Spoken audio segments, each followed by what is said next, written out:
नगरवा क्षेत्र की समस्याओं को लेकर माधोगढ़ विधायक से हिंदुस्तानी 24 ने की वार्ता। माधोगढ़ विधानसभा के तहत आने वाली कोच तहसील, जहां के माधोगढ़ विधायक मूल निवासियों की समस्याओं को लेकर हिंदुस्तानी 24 की टीम ने उनसे की वार्ता। सुनिए हिंदुस्तानी 24 की टीम के द्वारा पूछे गए समस्यात्मक प्रश्न और विधायक मूलचंद निरंजन के उत्तर, जिसमें सड़क, बिजली, सीवर व प्रशासनिक अधिकारियों की बढ़ती अफसरशाही, कार्यकर्ताओं के गिरते मनोबल को शामिल किया गया। विनय पचौरी, मंडल ब्यूरो चीफ, झांसी मंडल, झांसी, हिंदुस्तानी 24। नमस्कार दर्शकों, अपने मीडिया टीम के साथ मैं उनका सुजनिया बुंदेलखंड के जनपद जालौन में एक माधोगढ़ विधानसभा आती है और उस माधोगढ़ विधानसभा की जो जन समस्याएं हैं, तो जनता के द्वारा हमारी मीडिया को, हमारे जालौन मीडिया के लोग क्षेत्र में जाते हैं, वो जो समस्याएं उठाई जाती हैं और उन सारी समस्याओं को लेकर के आज माधोगढ़ क्षेत्र के विधायक श्रीमान मूलचंद सिंह जी निरंजन के पास हमारी टीम आई हुई है और जो जन समस्याएं हैं उनका कितना समाधान हो पा रहा है। कहीं ऐसा न हो, जैसा कहते हैं कि जब संवाद की स्थिति नहीं होती है तो आरोप प्रत्यारोप लगते रहते हैं, उनका सीधा समाधान करने के लिए आज हमारी टीम माधोगढ़ विधानसभा विधायक माननीय मूलचंद सिंह जी निरंजन के बीच हमारी टीम आई हुई है और माननीय विधायक जी भी हमारे बीच हैं। मैं सर्वप्रथम तो माननीय विधायक जी को अपनी मीडिया टीम की ओर से रक्षाबंधन की बहुत बहुत हार्दिक शुभकामनाएं दूंगा। साथ ही माननीय विधायक जी, आपको हमारी मीडिया टीम में आपका बहुत बहुत स्वागत है। सर, जैसा कि आप सभी लोगों से जुड़े रहते हैं, लगभग आपका क्षेत्र में बहुत आना जाना रहता है, बिंदु बहुत छोटे होंगे और जहाँ तक हमारी आपकी जो वार्ता होगी वो केवल विधानसभा स्तर पर होगी, क्योंकि विधानसभा क्षेत्र में ही समस्या रहती है और आप उनका लगातार निदान भी करते हैं। तो इस विषय को लेकर के आपसे कुछ वार्ता करना चाहेंगे। तो सबसे पहले तो मैं आपसे चाहूँगा कि रक्षाबंधन के पावन पर्व पर आप अपने विधानसभा क्षेत्र के मतदाताओं को, क्षेत्रवासियों को क्या संदेश देना चाहेंगे? सर्वप्रथम तो आपका मतदाताओं को नाम संदेश और इसके बाद जो जन समस्या है वो आपसे जानना चाहेंगे। सबसे पहले मैं आप सब हिंदुस्तान न्यूज़ 24 के सभी पत्रकार साथियों को अपनी ओर से रक्षाबंधन की बधाई एवं शुभकामना देना चाहता हूँ और आपके माध्यम से मैं समस्त क्षेत्रवासियों को भी रक्षाबंधन के पावन पर्व की हार्दिक शुभकामनाएं, हार्दिक बधाई देते हुए क्षेत्रवासियों से एक अनुरोध करना चाहता हूं कि वर्तमान में कोविड-19 कोरोना वायरस बहुत तेजी से फैल रहा है और देश के यशस्वी प्रधानमंत्री माननीय मोदी जी के सूझबूझ के कारण से आज देश में इस पर काफ़ी कुछ नियंत्रण भी है। मैं आज आपके माध्यम से सभी क्षेत्रवासियों से ये अनुरोध करूँगा कि जो गाइडलाइन है केंद्र सरकार की और उत्तर प्रदेश सरकार की, उसका पालन करते हुए हमारे उत्तर प्रदेश के यशस्वी मुख्यमंत्री माननीय योगी आदित्यनाथ जी ने जो जनता से आह्वान किया है कि सोशल डिस्टेंसिंग बनाए रखें, तो सभी लोग मास्क अवश्य लगाएं, पूरी सावधानी रखते हुए इस कोरोना वायरस से स्वयं को बचाएं और दूसरों को भी बचाएं। मैं आज इस पावन पर्व पर सभी क्षेत्रवासियों से ये अनुरोध करना चाहता हूँ कि इसमें सावधान रहें, स्वयं बचें और दूसरों को भी इस वायरस से बचाने का प्रयास करें। बिल्कुल सर, जैसा कि आपने बताया कोविड-19 से बचाव करें, कोविड-19 के लिए अपने विधानसभा क्षेत्र में आपके द्वारा क्या कुछ किया? हम लोगों ने कोरोना वायरस के बचाव हेतु पूरी विधानसभा क्षेत्र में जगह जगह नगरों में, ग्रामीण क्षेत्रों में मास्क, सैनिटाइजर, साबुन इत्यादि का वितरण किया। मैंने स्वयं भी करवाया है और संगठन के द्वारा, भारतीय जनता पार्टी संगठन के द्वारा भी प्रत्येक बूथ तक मास्क, सैनिटाइजर और साबुन भिजवाने की व्यवस्था हम लोगों ने की है। और जहाँ से भी आज भी कहीं से कोई सूचना आती है मास्क इत्यादि वितरण की, तो हम लोग आज भी इस कार्य में लगे हुए हैं। बाकी कोविड-19 के लिए आप सब जानते होंगे कि जनपद में ही नहीं बल्कि पूरे प्रदेश और देश में यदि किसी ने जनता की सेवा की है इस दौरान, तो केवल भारतीय जनता पार्टी के कार्यकर्ताओं ने, भारतीय जनता पार्टी के पदाधिकारियों ने और भारतीय जनता पार्टी के जनप्रतिनिधियों ने, केवल भारतीय जनता पार्टी के लोग ही इस संकट में आगे निकल के आए, लोगों की सेवा की, भूखे लोगों को भोजन सामग्री दी, भूखे लोगों को भोजन पैकेट वितरित किए।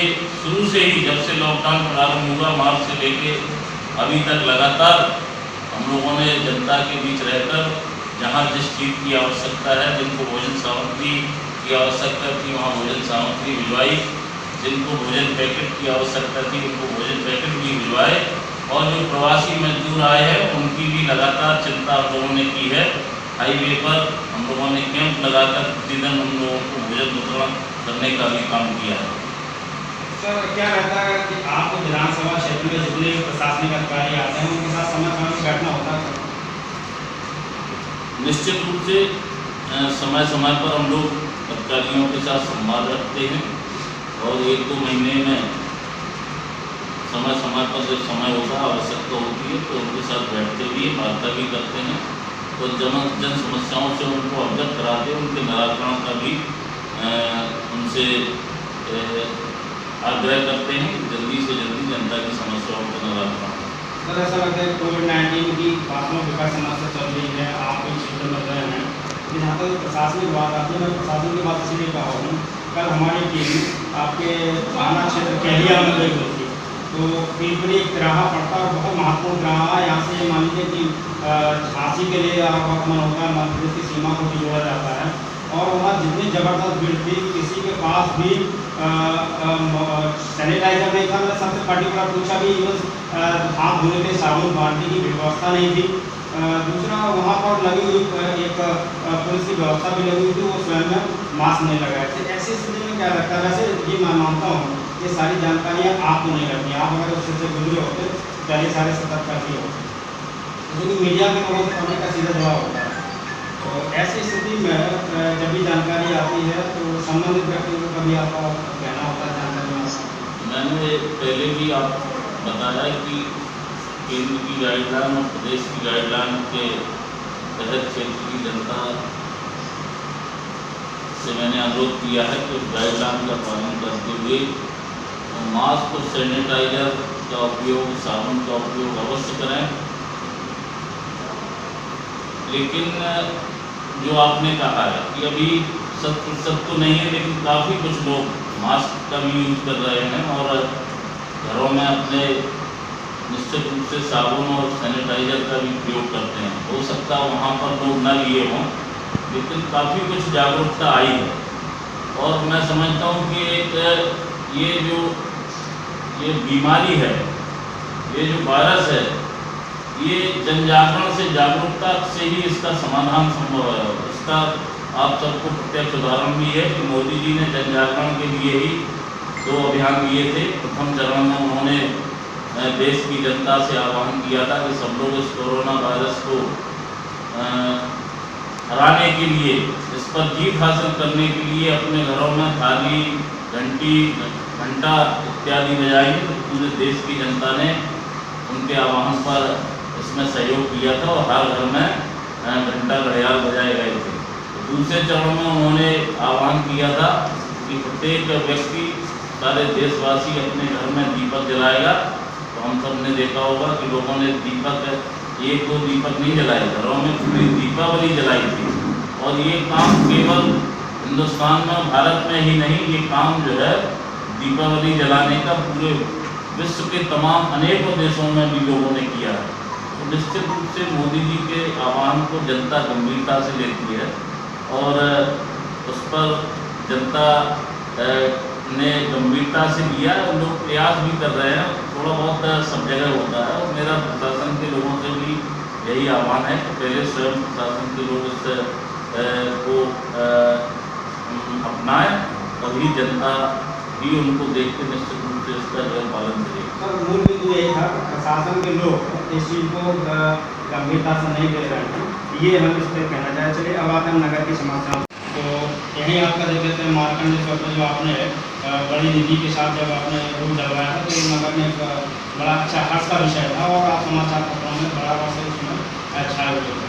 कुछ ही समय बीता नहीं, लॉकडाउन के तहत लॉकडाउन के समय में ही वो रोड गिरा है और ये ध्वस्त होने लगा है। तो क्या ऐसे ठेकेदारों पर क्या कोई कार्रवाई नहीं की जाएगी? देखिए कि सड़कें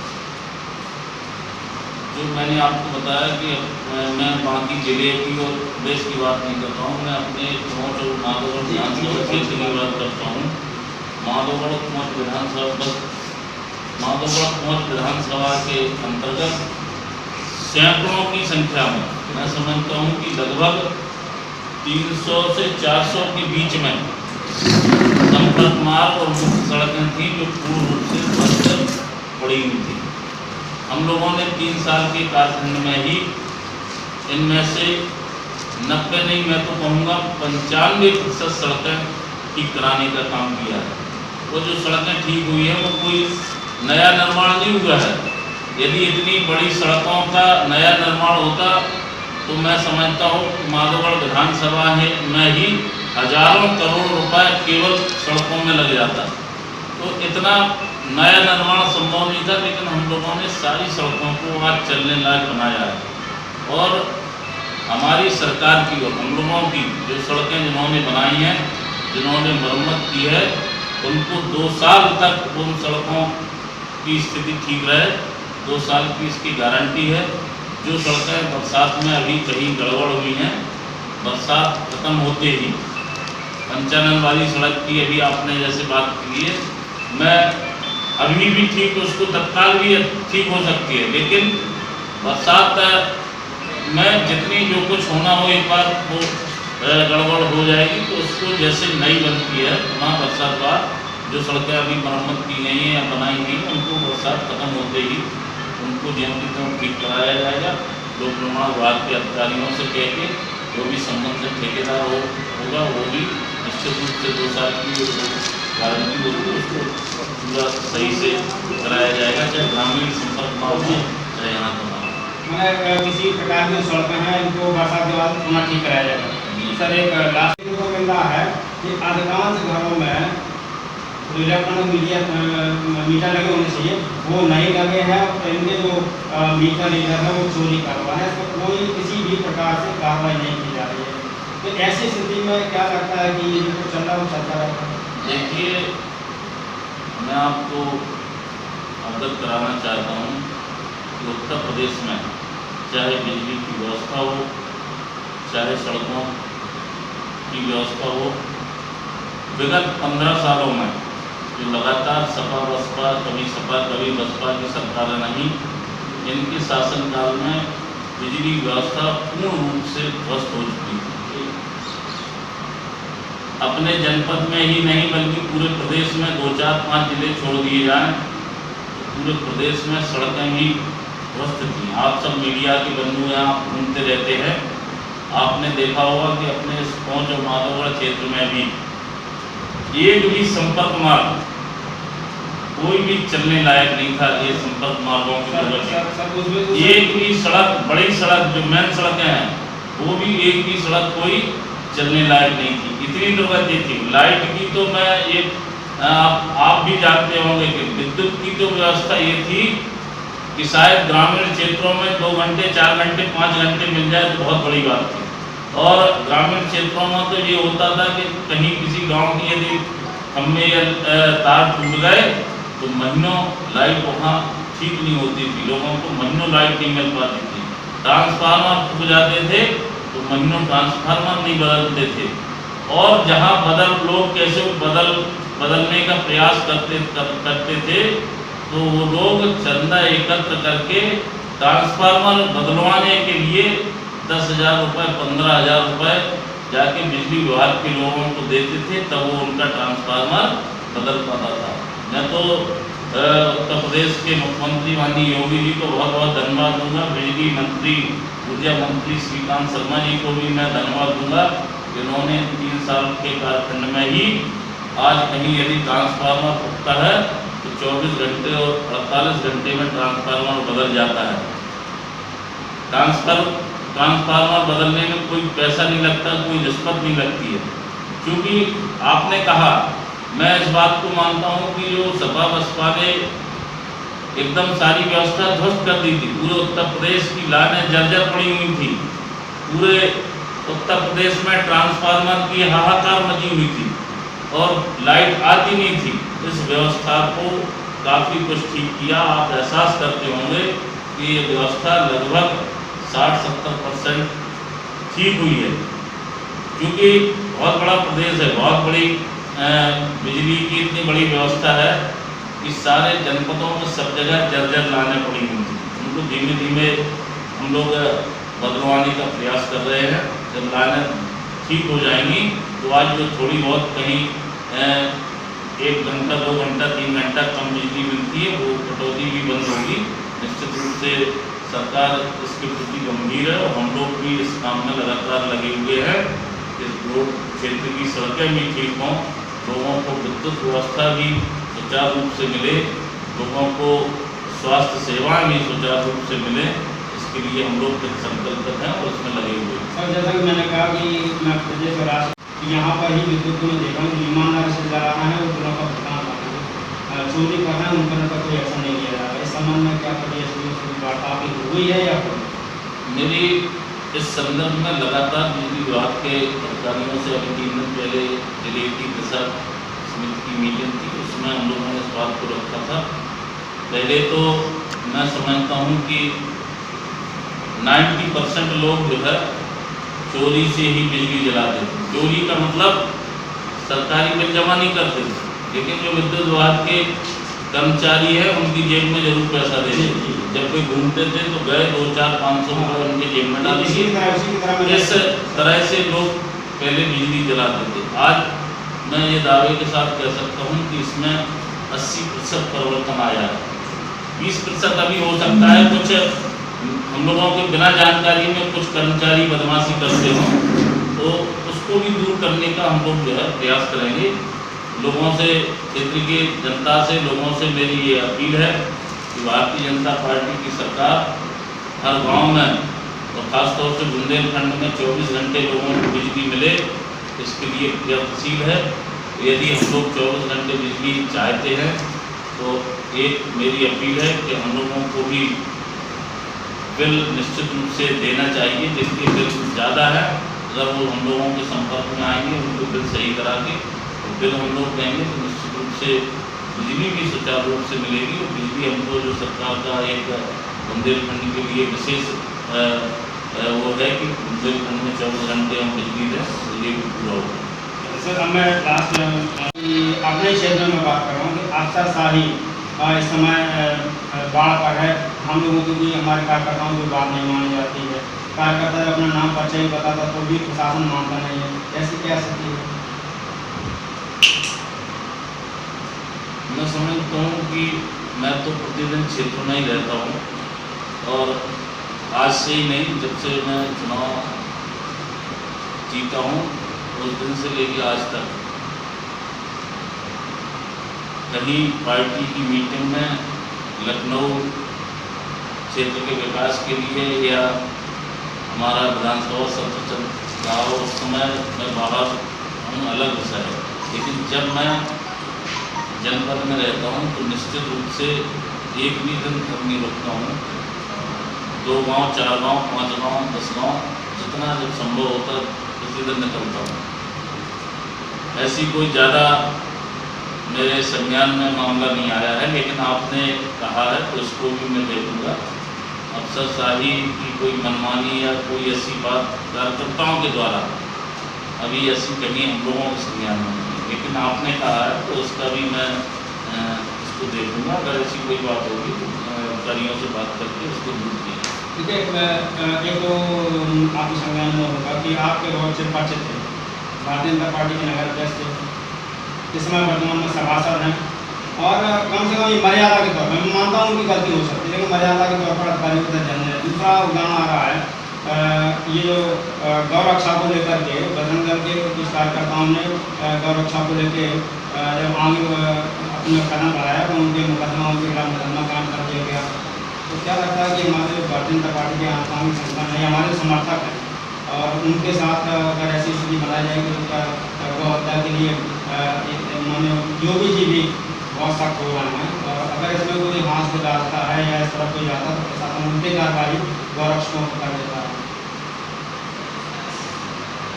ऐसा कोई मामला अभी तक हम लोगों में संज्ञान में नहीं आया है कि गौ रक्षा के प्रकरण में किसी ने कोई गौ संरक्षण के लिए कोई बात की हो, सुझाव दिए हों, इसलिए उन पर मुकदमे कर दिए गए हों। ऐसा कोई मामला हम लोगों के संज्ञान में नहीं है, और मैं समझता हूँ कि गौ की रक्षा के लिए, गौवंश की रक्षा के लिए जो भारतीय जनता पार्टी या माननीय मोदी जी, योगी जी की सरकारें जितनी संवेदनशील हैं, आपको पता होगा कि गौवंश के संरक्षण के लिए उत्तर प्रदेश के अंदर माननीय योगी जी के द्वारा जितना पर्याप्त उनको खाने पीने और जगह जगह गौशाला बनाने के लिए जितना पर्याप्त प्रदेश सरकार द्वारा धन दिया जा रहा है, मैं समझता हूँ कि आज तक किसी भी सरकार ने इसकी तरफ देखा भी नहीं। लेकिन भारतीय जनता पार्टी और खासतौर से माननीय योगी जी की सरकार इनके संरक्षण के लिए संकल्पित है, और उसकी व्यवस्था भी हो रही है। और यदि गौ संरक्षण के लिए कोई आगे आता है तो उनका स्वागत है, हम लोग भी उसमें सहयोगी होंगे। देखिए, तो ये थे अपने माधोगढ़ के जनप्रिय विधायक श्री माननीय चंद जी निरंजन, और विभिन्न मुद्दों पर आपसे वार्ता हुई, और उन्होंने ये यहाँ तक बताया कि सड़कों की समस्या है उसको तुरंत बरसात के बाद उनका निदान कराया जाएगा, उन समस्याओं का हल कराया जाएगा। जैसा कि अभी जालौन से कोंच आने वाली सड़क जो पचीपुरा की जो रास्ता है 1 किलोमीटर की, वो वास्तव में दयनीय है, लेकिन उसको भी जैसे जानकारी संज्ञान में आया तो पानी निकलवाने का काम कभी JCB से कराया गया है, और बरसात के तुरंत बाद उसको भी ठीक कराया जाएगा। यहाँ तक कि क्षेत्र की कोई भी सड़क होगी उसका भी समाधान जो किया जाएगा वो ठीक कराया जाएगा, क्योंकि बरसात के बाद ताकि पुनः वो स्थिति न बने।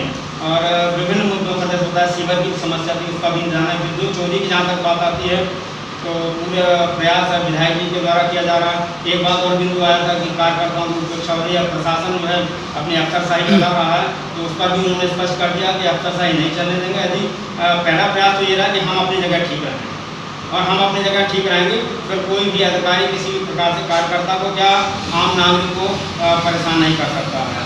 बहुत बहुत धन्यवाद आदरणीय विधायक जी का, और अपने मीडिया टीम के साथ मैं ओम प्रकाश हूँ। सबसे बड़ी समस्या सीवर लाइन की है। सर, इसमें आपको शायद जानकारी में दिया होगा, सीवर के हालात यहाँ तक हैं, जो सरकारी नल हैं उनसे तो ज़बरदस्त तरीके से सीवर बनाई रही है, यहाँ तक जो हैंडपम्प का भी पानी पी रहा है उनके यहाँ भी सीवर का पानी आ रहा है। तो इस समस्या का क्या समाधान आपकी तरफ से होगा? देखिए जी, मैं आपकी इस बात से 100% सहमत हूँ कि ये जो है कोंच नगर की एक भीषण समस्या है, और इस समस्या को मैंने गंभीरता से लिया है, और मैंने जल निगम को निर्देश करके इस सीवर लाइन के पुनर्गठन का एस्टीमेट भी उनसे बनाने के लिए कहा था, तो उन्होंने एस्टीमेट भी इसका तैयार किया है। लगभग 40 करोड़ से ऊपर का इसका एस्टीमेट बना है, क्योंकि हम सब जानते हैं कि 40 करोड़ का अमाउंट बहुत बड़ा अमाउंट होता है। इस कोविड-19 में हम सब जान रहे हैं देश और प्रदेश के जो हालात हैं किसी से छुपे नहीं हैं। इतनी देश और प्रदेश की आर्थिक क्षति होने के बाद भी मोदी जी और योगी जी ने जो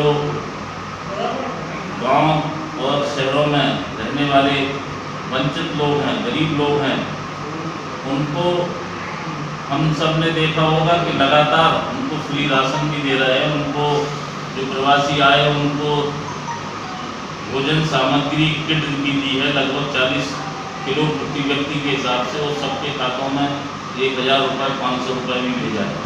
इसी प्रकार से किसानों को भी मोदी जी के द्वारा उनके खाते में जो सम्मान निधि आती थी, उन्हें कोई असुविधा न हो, वो सम्मान निधि भी भेजी गई। जितने भी पेंशन धारक हैं, चाहे वो किसान पेंशन वाले हों, चाहे दिव्यांगजन पेंशन वाले हों, चाहे विधवा पेंशन वाले हों, सबके खातों में पेंशन भेजी गई। यानी गरीब को कोई असुविधा ना हो, किसान को कोई असुविधा ना हो, ये हमारी दोनों सरकारों की प्राथमिकता है। और अभी योगी जी ने कहा कि हम विकास भी नहीं रुकने देंगे, तो जिस दिन थोड़ा सा नियंत्रण होगा, मुझे विश्वास है कि विकास की भी गति जो थी वो प्रारंभ होगी। इसके लिए मैं निरंतर लगा हूँ, सीवर का पुनर्गठन हो और सीवर की सफाई हो। अभी मैंने विगत महीने में ही जिलाधिकारी को एक संदर्भ में पत्र भी लिखा है। मैंने कहा जब तक इसका पुनर्गठन नहीं हो पाता है, तब तक इसका समाधान यदि सफाई कराने से हो सकता हो तो इसकी सफाई की व्यवस्था कराई जाए। तो मैं इसमें लगातार लगा हूँ। वास्तव में नगर की बड़ी समस्या है। जैसे देखिए, एक बहुत विकट समस्या है बिजली विभाग। बिजली विभाग में एक तरफ तो लग रहा है कि बिजली विभाग के अधिकारी के पास बैठे हुए कहते हैं कि हमारी जो है बिल जमा करने नहीं आ रहा है, इस कारण में कोई घाटा हो रहा है।